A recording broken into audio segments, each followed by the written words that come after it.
Hi everyone, welcome to this journey through history. I don't think people understand the true magnitude of the rivalry between Rome and Carthage. These civilizations clashed in epic conflicts, shaping the ancient world. The Punic Wars, with figures like Hannibal and Scipio, painted a bloody tapestry. The Third Punic War etched Carthage in history as a cautionary tale. Rome's fear and ambition led to Carthage's annihilation. The Second Punic War, a conflict etched in legend, had ended in a crushing defeat for Carthage. Hannibal Barca, the brilliant Carthaginian general who had brought Rome to its knees with his daring invasion of Italy, was ultimately defeated at the Battle of Zama in 202 BCE. This victory, hard-fought and decisive, secured Roman hegemony in the Western Mediterranean. Yet it also planted the seeds of a deep-seated fear and resentment within the Roman psyche. Hannibal's ghost, a symbol of Carthaginian resilience and military prowess, continued to haunt Rome, fueling a sense of insecurity that would have lasting repercussions. The peace treaty that followed the Second Punic War was undeniably harsh on the defeated Carthaginians. Stripped of its overseas territories and navy, Carthage was reduced to a shadow of its former self, its power effectively neutralized. Yet, even in defeat, Carthage demonstrated a remarkable resilience, rebuilding its economy and prosperity through trade. This resurgence, however, only served to further stoke Roman anxieties. To many in Rome, particularly within the hawkish Senate, a resurgent Carthage, even without its former military might, represented a threat that needed to be permanently extinguished. The stage was set for a final confrontation, one driven not by strategic necessity, but by a toxic blend of fear, ambition, and a thirst for vengeance. The decades following the Second Punic War were marked by a fragile peace punctuated by growing tensions and mistrust between Rome and Carthage. Roman interference in Carthaginian affairs became increasingly brazen, with Rome exploiting every opportunity to weaken and undermine its former rival. This policy of calculated aggression was personified by Marcus Porcius Cato, a powerful Roman senator known for his staunch anti-Carthaginian stance. Cato, a veteran of the Second Punic War, believed that Carthage, even in its weakened state, posed an existential threat to Rome. His infamous phrase, "Carthago delenda est," Carthage must be destroyed, became a rallying cry for those who sought a final reckoning with the North African city. In 151 BCE, a minor border dispute between Carthage and Numidia, a Roman ally, provided the pretext for war that Rome had been seeking.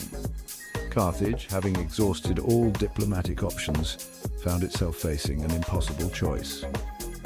Rome demanded that the Carthaginians abandon their city and relocate inland, far from the coast and their vital trade routes. This ultimatum, a blatant act of aggression designed to humiliate and cripple Carthage, was met with outrage and defiance. The Carthaginians, pushed to the brink, chose to fight rather than accept such a degrading fate. The Carthaginian Senate, recognizing the gravity of the situation, rallied its people for a desperate fight for survival. They understood that time was not on their side. Rome, with its vast resources and battle-hardened legions, was a formidable foe. Yet, despite the odds stacked against them, the Carthaginians were determined to defend their city and their way of life to the very end. The walls of Carthage, once symbols of prosperity and security, were hastily reinforced and manned by a citizen army determined to repel the Roman invaders. Weapons were forged from melted-down ornaments and household objects, a testament to the Carthaginians' resolve. Women sacrificed their hair to make ropes for catapults, while the elderly and the young took up whatever positions they could to contribute to the defense of their city. The spirit of defiance burned bright in the hearts of the Carthaginians, fueled by a potent mix of patriotism, desperation, and a burning desire to avenge the injustices inflicted upon them. Section 5. A city under siege, the walls begin to crumble. The Roman siege of Carthage began in 149 BCE. Led by the consuls Manius Manilius and Lucius Calpurnius Piso Caesoninus, the Roman army encountered fierce resistance from the outset. The Carthaginians, fighting for their very existence, defended their city with unmatched ferocity, repelling Roman assaults and launching daring counterattacks. The siege settled into a brutal war of attrition, with both sides locked in a deadly embrace. However, as months turned into years, the weight of Roman military superiority began to tell. The Carthaginians, despite their valiant efforts, were slowly but surely being ground down. Roman siege engines pounded the city walls relentlessly, while Carthaginian supplies dwindled with each passing day. Despite facing overwhelming odds, the Carthaginians displayed remarkable ingenuity and resilience. They resorted to desperate measures, even using scorpions, catapults, and other war machines to hurl stones, firebrands, and even venomous snakes at the besieging Romans. Yet, their heroism was not enough to hold back the tide. Section 6: The Sack of Carthage, Fire and Fury.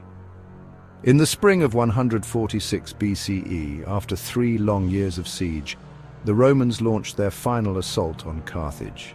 The attack, spearheaded by Scipio Aemilianus, the adopted grandson of Scipio Africanus, the victor of Zama, was relentless in its ferocity. Roman soldiers, driven by years of frustration and fueled by promises of plunder, surged through the breached city walls, unleashing a torrent of violence upon the beleaguered defenders. The streets of Carthage, once bustling with life, became a nightmarish labyrinth of blood and fire. Carthaginian soldiers, exhausted and outnumbered, fought with the courage of desperation, but they were ultimately overwhelmed by the sheer force of the Roman onslaught. The city's defenses, weakened by years of siege and constant bombardment, crumbled under the relentless Roman assault. The city's inhabitants, trapped within the shrinking perimeter of the Roman siege, fought with the fury of the damned, but their fate was sealed. Section 7: Erasing Carthage, Sown into the earth. With the fall of the Byrsa, the city's fortified citadel, organized resistance collapsed. What followed was a scene of unimaginable carnage and destruction. Roman soldiers, their discipline broken by the heat of battle and the lust for loot, rampaged through the city, burning, looting, and killing indiscriminately. The air was thick with the stench of smoke, blood, and death. For 6 days and nights, Carthage burned, a pyre to Roman vengeance and a grim testament to the brutality of ancient warfare.